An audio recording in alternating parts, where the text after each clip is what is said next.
it blew my mind away. The level of work and the caliber was something that I've never seen before.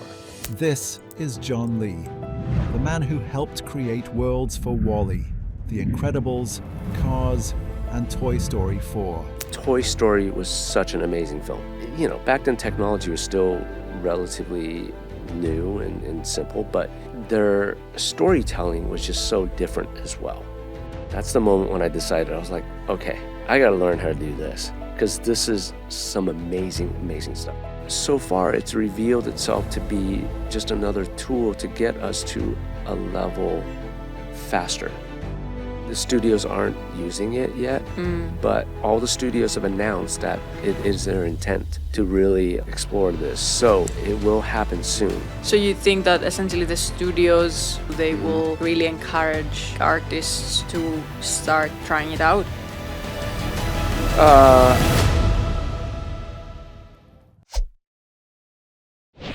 So today I'm really excited to have with me John Lee, who has been an art director at Pixar as well as most recently at Skydance Animation. He has spent 3 decades working in animated film production, including 20 years at Pixar contributing to films like WALL-E, Toy Story 4, Cars, and Hercules at the very beginning of his career. So John, thanks again so much for joining me. Oh, you're very welcome. Okay, so I'm super excited to learn about all of the creation process behind these iconic films, but also, how did animation happen back in the day. But before we get into it, I'd love to hear a bit more about your early life, your childhood. Where did you grow up? What was it like growing up where you did? So I grew up in Southern California, in Orange County. Just I don't know. You're just a standard childhood, I think. A pretty small family. It's my sister and I, and mom and dad, and I have my uncle and aunt nearby as well with 2 cousins, which we all behaved like siblings anyway. So yeah, in this town called Fountain Valley, and then later on, we moved to Anaheim, and yeah. But it's just these are all Orange County, areas. So yeah. Makes sense. So, is there like any context you can share from your early life? Any memories that you believe like contributed to you becoming who you are, like as an artist? Actually, no. Well, okay. So this is the 80s. My parents, being immigrants, they were really hardworking. They had several jobs, and my sister and I were, for a little bit, when we were younger. I don't know if there are such things as latchkey kids anymore, but after school we let ourselves in and waited till parents came home from work, and then dinner would start, and hopefully between the time of being off from school and parents getting home, that we didn't get into too much trouble. But nowadays, I don't even know if that's possible anymore, or people even do that. But it was necessary back then. My parents, they were not in the art field at all. So from what they understood as to, what you can do to have a productive life and not struggle, art wasn't a path. Yeah. Right? I would expect. So you have your most obvious choices of, being a doctor or a lawyer or something like that. But art wasn't it, and there's some truth to the term starving artist. So yeah, I wasn't pushed to go that direction early in life. And it seems like you weren't pushed, you weren't even influenced from within your family. So No. Where did the influences come from? Like, how did you even think that this is a career? My father and mom, they were both actually pretty artistic. They just Okay. didn't do it professionally. So the first time that it actually when I realized, oh, this could be a possible path, was a high school teacher. His name is Armando Sendejas. I still remember him. He saw what I had, because I've always had this little bit of natural ability to just doodle and things like that, and so he saw what I had, and then actually really directed me to go that way, and then showed me possible career paths that I can possibly go to. And I mean, back then, I think he was a big fan of movie poster art. I don't know if you know who Drew Struzan is. No. This guy, in the 80s, he was the movie poster industry. His posters, I mean, he did a lot of the Indiana Jones ones. Not the very first one, but not Raiders of the Lost Ark, but he also did all three of the Back to the Future, Rambo. I've definitely seen his work. Yeah, Coming to America, or pretty much any posters that you can really think of. He has this pencil line quality with some airbrush touches to it, and yeah. So I was introduced to that, and I was like, oh, that would be cool, to do. Yeah. So I mean, it started from this guy just opening my eyes to all of this in high school. How old were you? This is when I was a junior in high school, so 16. And at that 17, point, you were somewhere already drawing like quite a lot.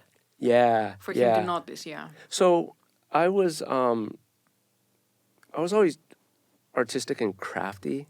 So one of the things that I did, because we weren't very well to do when we were kids, and so I never got a lot of toys and everything. So I always had to go to my neighbors to play with his toys. And anyway, being while at home, so this is the 80s, there were a lot of frozen like meals that we can just come home and pop in a microwave while we waited for our parents. So I took the cardboard boxes and I made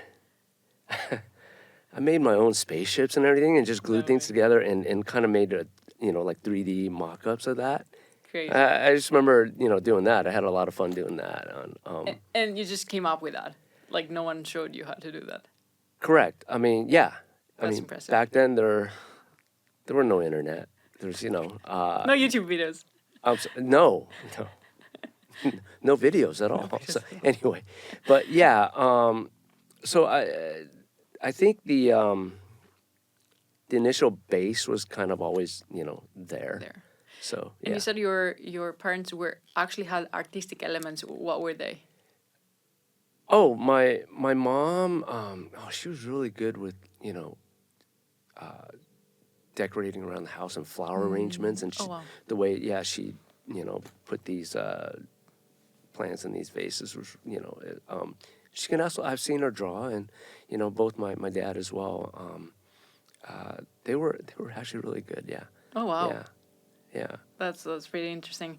Okay, sounds good. So your teacher influences you, and then you do decide to go on and study actually fine arts. How did your family take that as a decision? I think they had to have some conversations with my teacher and everything. So, and they were convinced. So okay, nice. Then, so I went to Art Center College of Design in Pasadena. That's a pretty well-known school. So I was introduced to that place, and then and then also Cal Arts as well. But I think Art Center better suited to what I wanted to do. So what did you want to do at that point? Like, did you go with a specific vision on? It was illustration. So yeah, just because from the movie posters that I've seen and book illustrations and things like that. So films were not in my field of vision yet. So, got it. Yeah. Okay. So you spent 3 years there. Do you remember any highlights, any specific parts that you really enjoyed from these studies? In school, Yes, at Art at school. Center, Yeah. it was the very first time where, okay, so in grade school, all the way, from kindergarten, grade school to high school, I was always the best artist, around. Yes. pr- Almost in like the whole school, But when I got to Art Center, it was the very first time where like I got exposed to other kids that are like me, and their stuff were amazing. I was like, oh my god, oh, okay, this is this is this is where I should be because they were doing stuff that I had not seen in my previous schools at all. So yeah, and that was a really awesome introduction to that school, and of course not having like-minded kids to talk about ideas and influences and everything, and that's where Art Center gave me all of that, and it introduced me to just a whole new world of art. So That's yeah. awesome. Is this when you started becoming aware of like the film and animation space as well? No, No, still illustration. still illustration. Okay. Yeah, yeah. That didn't come until afterwards, and yeah. Okay, so you graduate there and then you join Disney of all companies as your first ever job, right? Yes. So here's Disney, yes, but not feature animation. So right as I was about to graduate, I have a little bit of a student debt and everything. I was like, oh, Like everyone. yeah, exactly. So it's like it's time to I kind of got to get a job. To So, work. but one of the companies that came to recruit was Disney Interactive, their gaming division. So Wow. they hired me, and I said, okay, you know what? I need a job, so Yeah. let's go there. But then I didn't like it there because what they had me do was pixel cleanup. So what back then what they did, I think it was this particular game where they actually hired traditional hand-drawn animators do these little character walk cycles and everything, and they would scan it. But the scans are not clean. They're often jagged and whatever. So they had guys like me sit there and like push pixels here or there, and then animate and go back frame by frame just to see what pops and what doesn't. So I was doing cleanup. I see. I didn't like that. Yeah, I was like, oh my god. So you moved. So did you move for that job, right? You came here to the Bay for this. No. Okay. That was still down in L.A. Oh, okay. It was in Glendale, Got it. which is only a little bit north. About 45 minutes north of Orange County. Got it. So Well, actually, though, you know what? I was already living in Pasadena then, so that was even it's right next door. so what kind of games were they making back in the day? They were based off of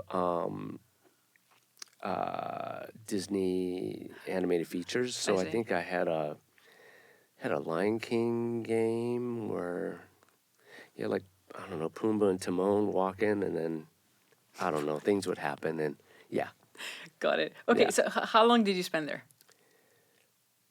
3 months. 2 months, and then you're Yeah. like, I'm out. Well, Bye. yeah. So, I didn't. I just know that because cleaning up pixels, Yeah. I don't know. I just wanted to do more, You want to create. and so this one year, that year actually. So I was at the Comic-Con in San Diego, and I bumped into a friend who was a year ahead of me at Art Center, and her name was Jennifer, and so I said, what are you doing now? She goes, oh, I'm at Disney Feature Animation. I'm working on There you films. I'm like, you mean like Little Mermaid stuff and things like that? She goes, yeah, exactly. So she said, you should come by and take a look. Wow. Bring your portfolio just in case, I don't know. I think Amazing. she was kind of trying to recruit, maybe. I don't know. So I went there, and I remember that visit very vividly. It blew my mind away. The level of work and the caliber was something that I've never seen before. And because I was led into, because she was a background painter there. Right. Back then, this is all still traditional mediums, or hand paint, Yeah. acrylics. So this is in 95, right? Correct. Early 90, no, yeah, early 95. So, Tell me about that so visit. I walked into the studio, and on the walls they had all these little color keys that they would do for the sequences and everything, and these little paintings were just so amazing. It blew my mind away, and that's the moment when I decided. I was like, okay, I got to learn how to do this, because this is some amazing stuff. I can't do this yet. So and then she introduced me to the department head of that, and then showed her my portfolio, and then I got hired. On the spot? Yes and no. Not okay. So she goes, you know what? You should, if you want to work here, you should put in just put in an application. And I said, okay, yeah, I would love to work here. Yeah, I just said, before you leave, grab an application, submit it, and what they'll do is they usually will give you a test. It's like a Xerox copy of a background painting that of a previously released film, and so you have, I don't know, a couple of weeks to do this test, and then submit that, and then we'll hire you based on how well you do there. So I get home with this test. I'm just so nervous. I was like, oh my Lord, how do I even do this? I don't know how to paint like this. So I just sat on it for days, and then more than half the time has gone away. I haven't even touched it yet because I didn't know how to start. And right then, I get a call from Disney saying, yeah, we would like to offer you a position as a trainee in the backgrounds department. You're like, so what? I'm like, okay, should I tell them I haven't done the test yet? Or I said, yeah, that would be great. That's how it started. Oh my God, what a story. Yeah, that's at. So if you say, did I get hired on the spot? Then I think that department. Her name was Lisa Keene, and she probably saw something in me at that day, and that's why all of this kind of happened. You did bring your portfolio too, as you said. I did. Yeah. She quickly flipped through, my student portfolio, and that is where my education in filmmaking started. Yeah. Got it. So you joined Disney. You start working on the background for some extremely iconic films. What is it like? Describe to us, like, if we were to enter like the building back then. What's a team like producing these films? Yeah. What did it look like? So there were offices and cubicles, and specifically for the backgrounds department, there there are airlines hooked up because we did use the airbrush, not to actually airbrush, but it's actually a way we painted where you kind of kept the painting wet, and we kind of sprayed water to keep it wet while we manipulated the pigment. Wow. So there's an airline, and then we had these amazing old animation tables that's been kind of changed to how we need it to do paintings and such. And certain tabletops they have the round animation disc that the animators would use, but for us it was just the cutout for the disc wasn't there. Got it. These were amazing desks.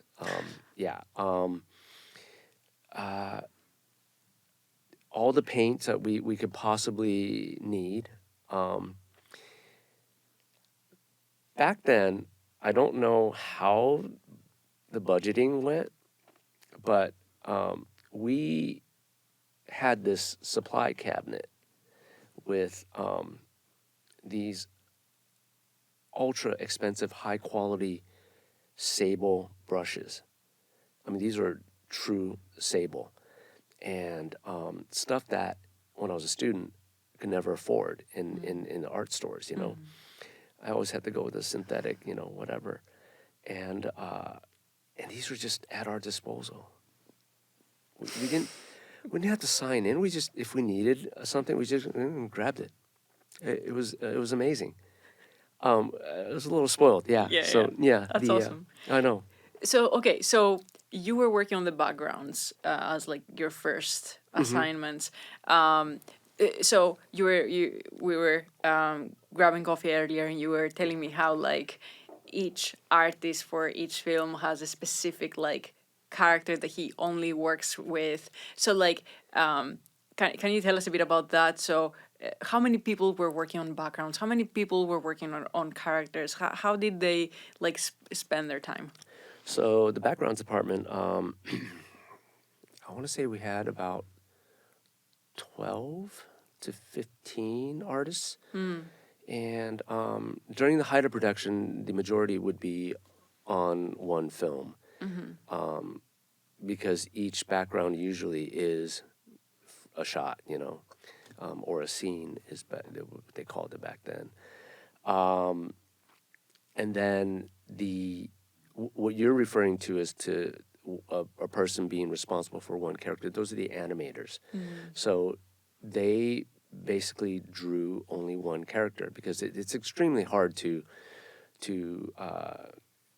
get the acting down and the lines and the drawings down just for a specific character. So they didn't change around, and you're kind of just placed on whatever you're assigned. So from beginning to end of that film, each animator is only responsible for that. Makes sense. So how many like character artists would each film need? Like animators go. Gosh, that wasn't my department, so I don't know. I want to say probably. So you have depending on how many characters there are in the movie, you have a lead for each character, right?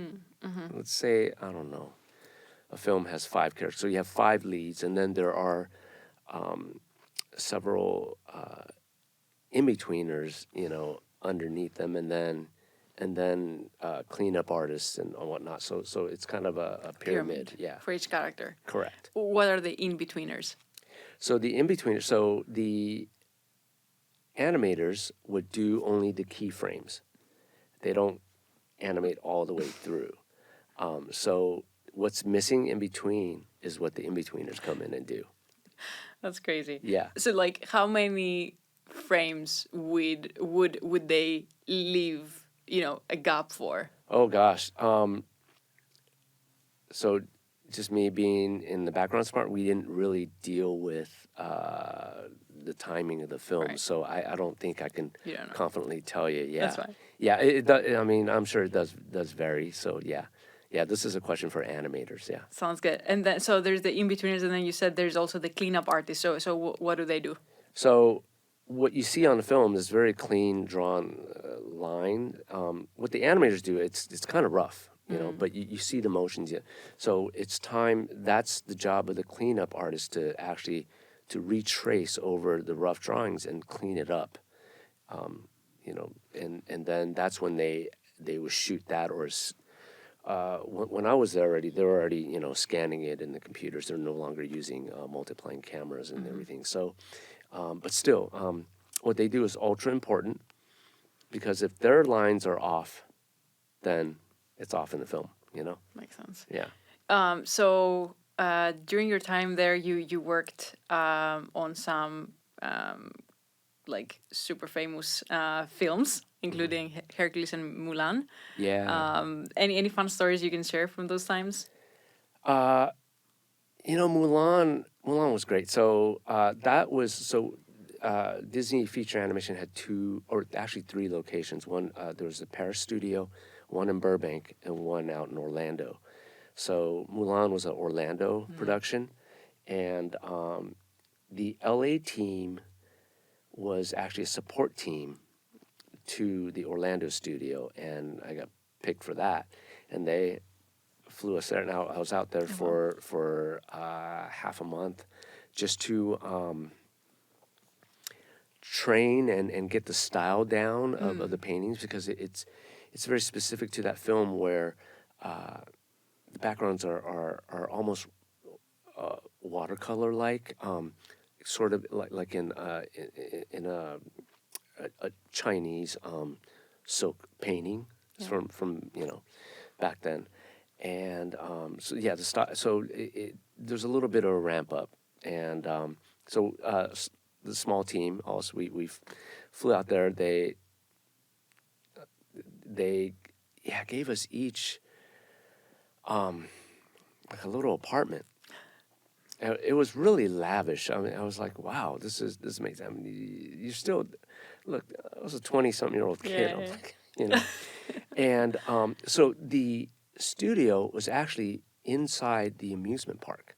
Oh wow. So there's the back entrance, and they have an area what they call the fishbowl. So it's actually part of an attraction where you could see the park guests. They would walk by in a tour, and they would look down at all of us just working on these films. Wow. And so they usually put the background guys in that fishbowl area, because what we do, there's lots of color and everything, so it's actually really fun to look at, I see. as opposed to just, you know, scribbly line drawings, right? And then also it's fun to put the California guys there. So you're actually an attraction. Yeah. In an amusement. Yeah. That's crazy. And the thing is, you know, you kind of forget that there's always, you know, a group, People, you know, watching you. So you kind of have to really be careful as to what you do with yourself, you know. And then also back then, the animation they're drawn on sheets of paper. So each scene is, you know, stacked up and then bounded by rubber bands. So we always had giant buckets of rubber bands. And what do? When you give guys Kids. rubber bands, Yeah. you shoot them at each other. Yes. So, yeah. So these desks have these, you know, back, I don't know, it's a divider. So if you kind of have to get up. When you get up, you really have to watch yourself, because as soon as you leave your head exposed, you're going to get rubber bands just zinged across. And I mean, I'm shocked that nobody lost an eye. Oh my God. I know, it's crazy. It was so bad. There's just no, safety was not a thing, you know? That was the good times. Yeah, it was great. And then, you know, of course, the park guests, they get to be entertained because, look at this. Yeah. Somebody's getting shot in the head. It's funny, yeah. That's hilarious. Okay, awesome. So you spent 7 years there with Disney before you move on to Pixar. Yeah. What motivates that change? Um, Actually, technology, because films were going towards that direction, and I thought, I better maybe try to get on this and see how this can work, because honestly, didn't I just didn't want to be left behind, Right. you know. And then and also a good friend of mine who's an animator. That's the guy you should be asking those questions. Yeah, he actually wanted to apply, and then kind of just got me psyched up and said, you know what, let's just go together, and we both applied and got in. So Why did Pixar represent to you this like technology, shift? um, because Toy Story was such an amazing film. Not only that, back then technology was still relatively new and simple, but you could see the possibilities of where they're going, and their storytelling was just so different as well, different than How what we were different? doing at Disney. Did you say how different? Yeah, how was it different? So I think we're a little bit formulaic at Disney at that time. So, you have whatever story you have, and then you kind of break into a song, and then this and that. So, but Toy Story was different than that. It told a linear story almost in a very live action way. So that was kind of missing. I think before that, Brad Bird's the Iron Giant, did the same thing, which now we all thought was just amazing, right? So I think that's what it's the quality of the films that made us go to Pixar, more so than the technology. But the technology was just a bonus. Got it. Yeah. And you were saying earlier, Toy Story signals the beginning of the end in terms of like some of the new tech that they. Yeah, because even at Disney at that time, they were recognizing that, and then things were starting to go that direction, and and people were they were a little nervous, and at that time I think people were really they're going to night school, like trying to teach themselves all of this stuff. I was on the younger end then, so I didn't have a family already, with kids that are, so I wasn't as stationary. So being more mobile, I thought, you know what, let's see if I can get a job there and then learn on the job there, rather than doing it on the back end, Yeah. after working a full day already. Yeah. Makes sense. So, what are some of the technology that Toy Story pioneered that made you say that like it signaled this beginning of like a new era in animation? Well, I mean, 3D generated imagery. I mean, that's just so different than what hand drawn is capable of. And then I think the audience at that time, really was fascinated by that too. And the first film when I got to Pixar was for The Incredibles, and that is a groundbreaking film. So by then, I think Finding Nemo is still in production. Wow. Monsters Inc. had already come out. What else was before that? Goodness. I'm losing my train of thought here. Cars? No, Cars was after the Incredibles. So, and then there's a couple of shorts like Bounding and and such. But to be honest with you, to this day, when I say I want to work with the technology, I'm still the least technical person there or anywhere really. So go figure. Yeah. Okay, that's amazing. So you say The Incredibles was also a groundbreaking film for its time. What made it groundbreaking? It's the way that Brad Bird told the story. It's about a real family with all its dysfunctional aspects and how they dealt with it. But it also just so happens that they have superpowers. So it's that the family dynamics that he was able It's the storytelling. to portray. Yeah. So how did he collaborate with the artists to like bring all of this storytelling to life? Wow, I've always described this the way he directs is that he knows exactly what he wants. He's not going to sit there and be wishy-washy and that gives the crew confidence. And I've always said, like, it's almost like if we had to go into battle and he's your general, giving you commands on what to do, you can almost rest assured, yeah, we're going to make it through. We're winning. We're going to be okay, right? It's about the way he Interesting. did his, the way he directed. Interesting. Yeah. So obviously you spent 2 decades at Pixar, and you went through many different roles, many different films. What are obviously growing into an art director as well for some of the projects? What are some of the projects that really stayed with you that you can talk to me a bit about, like the pipeline that was followed to create that film?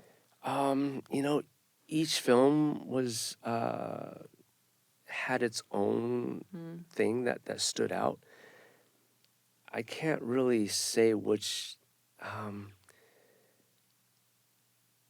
It's interesting. My job position and the stuff that I did changed from film to film to film. Because each film had different like needs. Or you were progressing as an artist? I think I was progressing because in the beginning, my understanding of their filmmaking process was limited. So therefore, that kind of limited my role. And but as my education grew there, and then the things that I was able to do also expanded. Yeah. So that's why had a for Wall-E had an amazing time on that. I got to color script that along with the great late Ralph Eggleston. He taught me a lot. I mean, he is the production designer of production designers. And then for Cars, and then I got to do some character designs. And which is great. That's not something that I do normally or often. And then let's see, Cars 2, I did set designs. So I'm stepping out of the color realm and really getting into all the other aspects of filmmaking. And then even for a short time, I got to fill in with story and did some storyboarding with. They put me on John Carter of Mars, which is a live action, and that was an Andrew Stanton film. And I think I just had a gap of time where that was possible, and that was amazing too, because I sat in a room with the editor and the second assistant, Andrew, and then just myself. just the four of us Crazy. going over, the reels and then talking about, we're gonna have to we're gonna need to add a shot here, and to do this, and I to see Andrew, that's what a director did, and his reasonings for the choices that he made was just, it was amazing. Yeah. Wow. So yeah, in a room with just like three other people, one of them being Andrew, and just like judging the shots and like Absolutely. discussing how I you. I learned so much about, just storytelling, and then layout, and yeah, all of it. Through all the films that you worked on during these decades, do you like, did the pipeline change at all like during these years, and if yes, what were the key changes that you saw happening? Production pipeline, I don't think it changed a whole lot. So after like the Toy Story's like introduction of 3D, then did it pretty Well, much I wasn't there during the early days. And like I said, I got there post? right as the Incredibles was Yep. starting to get into production, and Finding Nemo was still in their latter half of production, and yeah, I think Pixar's pipeline is always kind of they're a large moving ship, so any course change takes a while. So Yeah. yeah. Yeah, but I'm sure they have been innovating a huge amount. Like we were chatting earlier about the hair rendering for Monsters Inc. That was Yeah. like a huge innovation. Oh, And then absolutely, I yeah. think Steve May had also mentioned the Finding Nemo being like the first ever like underwater movie where they had to like figure out all of the physics of like lighting in the water and like how crazy hard that was. We this is where I don't know if the term dumb artist kind of comes in. It's like, you know what, I think we had the luxury of just going, you think it could look a little different than what it looks like now? It's like, but we're not the ones that's actually figuring how to How do to do that, that. right? It's So- what Steve's crew would do. Makes sense. So Yeah. they would come to you and like, what do you think about that? Like, would they take your opinion on like renderings or of like water? Yeah, absolutely. We Yeah. are all, in the screening rooms as a team Wow. looking at the development of these shots. Oh, nice. Yeah, absolutely. And but to be honest with you, all the zeros and ones that that they yeah. The technical art. But Yeah. so you were some of the people giving feedback at the final like visual output of the Well, renders. there's always a limitation to what technology can provide, and Yeah. but what we're just there to just help push it, Mm-hmm. and if you could push it to the the maximum of what is capable, then that is what's possible, Right. you know. Makes sense. Okay, sounds good. So then, moving on, I want to spend some time on Skydance as well, which you joined as an art director 5 years ago. Can you tell us a bit about your day to day there over the past like 5 years? So in the beginning, I was hired. Just Skydance worked in a little bit of a different way. Their art directors are almost just a second to the production designer. You kind of oversaw everything. Pixar had art director for almost every part of the film. There are character art directors, and then there are sets, and then lighting and so forth. But for Skydance, and actually most of the studios down in LA, would have just one art director that kind of oversaw all of it. The whole pipeline. The whole pipeline, yeah. This is why I say I think Pixar, they've held on to a lot of their original ways of doing things, because that's how it started in the beginning. But yeah, which I mean, so at Skydance, that was at the height of the pandemic, so it was the first time where I had to work, through Zoom, and completely, not being in contact with anybody. That was interesting, but it also allowed us to work, at hours that normally, you wouldn't, right? So, and then the production studio was also in Madrid. So, Wow. there's a big time gap. So we only have a little bit of what is morning here in the West Coast, and that's their afternoon. And we can catch, a little bit of that togetherness there. I see. Yeah, and then I went on to art direct this project where they were, so Madrid was a little bit overwhelmed, so because projects are just piling on, and for all of our their productions to be able to meet the time, they had to go out to an outside vendor.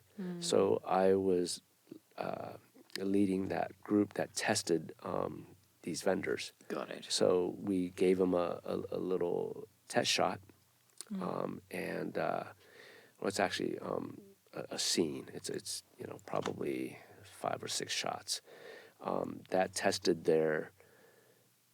how well they animated, and then the art and how they built the models, and their character rigging and surfacing effects, all of it. Got So yeah, so I got a chance to test them through all of that there. Yeah. Sounds great. And then I think you mentioned earlier that actually you got to work with Brad Bird again Yeah. at Skydance Animations Yeah. for a film that is supposed to be released later this year. Correct. Ray Gun. And it's called Ray Gun, yeah. Yeah. This is actually a film that he started back in the 90s. No This way. it was right after the Iron Giant. And then one thing or another happened where they just couldn't get it financed to be made until now. Now? Yeah, Wow. yeah. What was it like working with him after all of these years?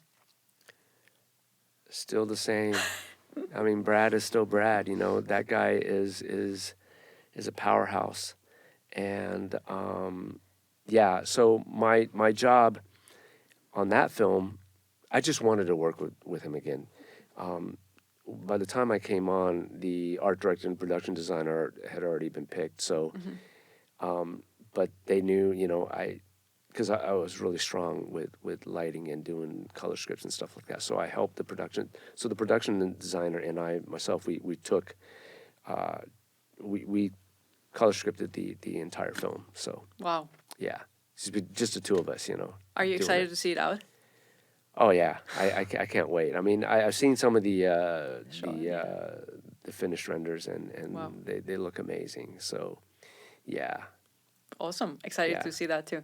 Okay, so I want to move to the final theme that I want to get your thoughts on, which is about all of this new tech over the past couple of years that we've seen, some of us have tried, and see how your space thinks about, and artists in general. So what do you think is the sentiment around AI and in amongst creatives for your space, which is the animated film space?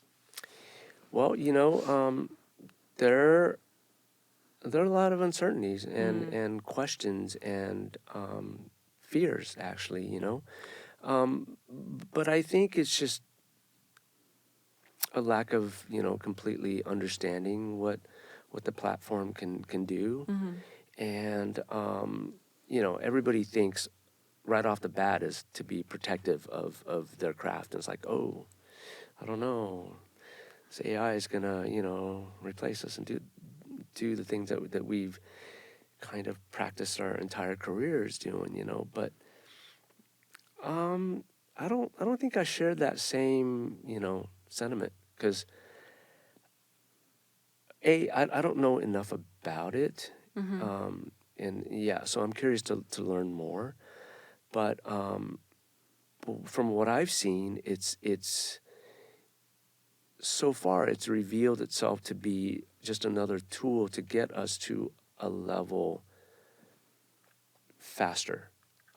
So there's an economy of time there, and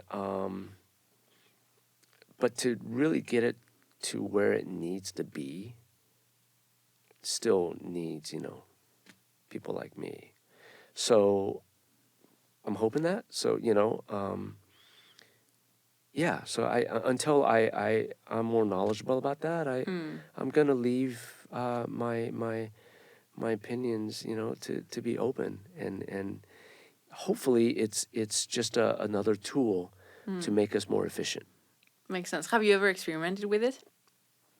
I have not. Well, if you're talking about just Chat GPT, Yeah. right? Yeah. I mean, yes.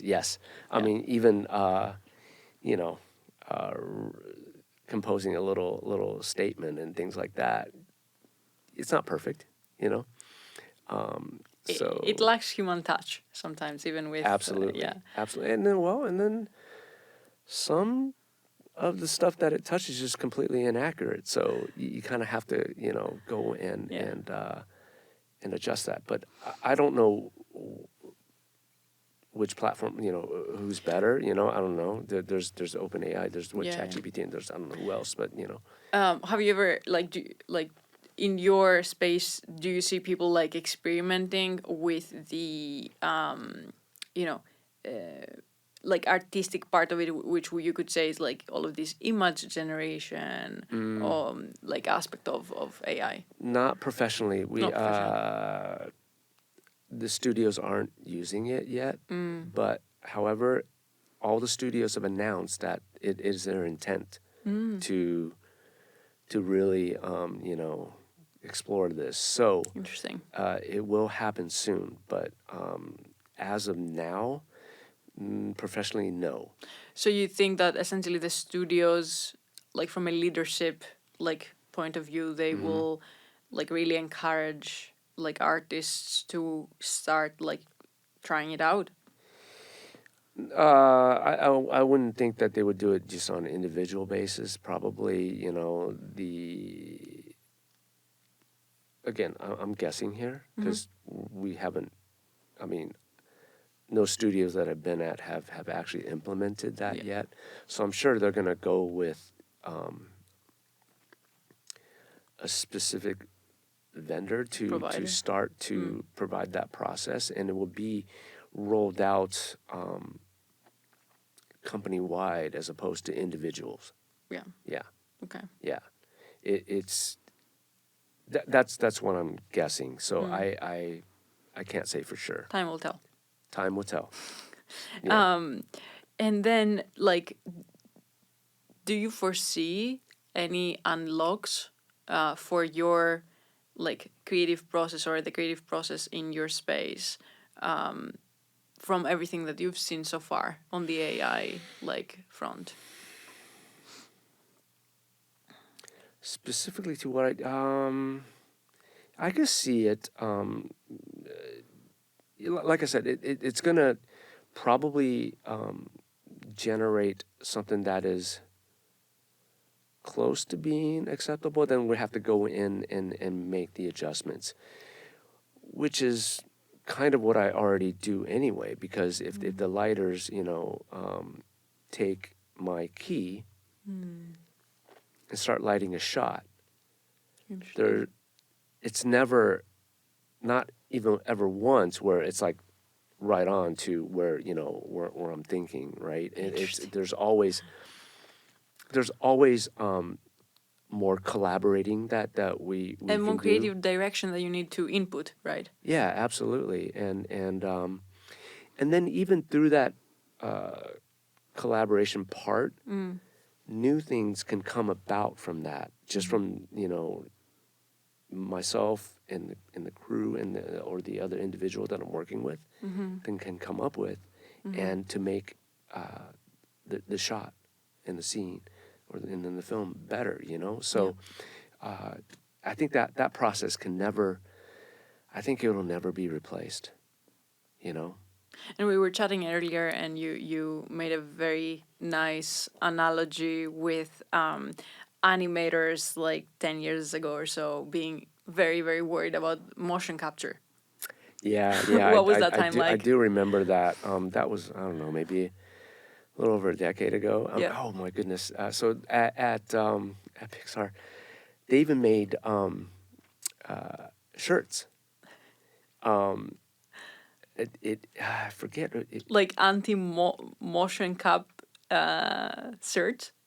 Yeah. Well, I don't know if it's anti. Okay. I mean, maybe it's because it had a drawing. I forget what was on it, but it just said made with 100%. Or is it made without motion capture or something like that? It was. Okay. Yeah.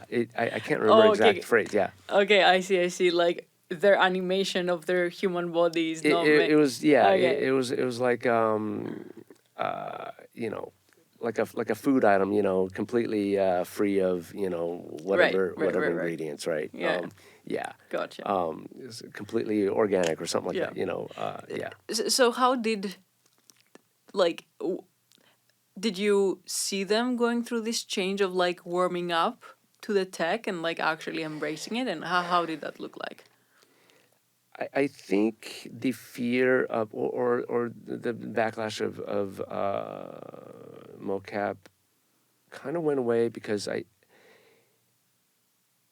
never actually took over, because there's always more to do on top of that Yeah. to make it really good, Yeah. and not just good is what we want it really good, right? So to get it there, motion capture alone can't do it. Yeah. So I think that kind of made their fears go away. But then also now I don't know if motion capture is being replaced by AI as well. So I don't know. Who knows? But maybe you can tell me. But I do think it's just whenever a new technology that could seem threatening, is going to get a little bit of that reaction, Yeah. right? So that heat. So Yeah. how long did it take them to realize that this is not something that's gonna threatening? Hard to say because I'm not solely. I wasn't in the animation department, so it's kind of just quietly died down over the Right, years, and right. yeah, so it's like until one day I was like, oh yeah, they're no longer complaining about that. Okay. Interesting. Yeah. Yeah. Fine. Yeah. Okay, sounds great. Yeah. If you had to give like a couple pieces of advice or a piece of advice to other aspiring like creative directors, art directors in this kind of like new era, what would that be? Be open to everything, why not? Because I think there are things that are there that you may have not even thought of yet. And I think, new technologies and things like that, they could be an amazing tool. It's just be open. Don't immediately discount things just because you don't know it, maybe that's just life in general. I don't know. But I think that's the thing that I can think of. Take what works traditionally, and then see if you can make it better. Better. You know, with the new technology. Evolve Don't evolve with it. Don't forget what's there, but also, you know, don't discount what's also coming. You know. So, Amazing. I think we'll end on this note. John, thanks again so much for joining me. you're welcome. This was fun. Amazing to hear your journey. This is fun. No, thank you. Awesome.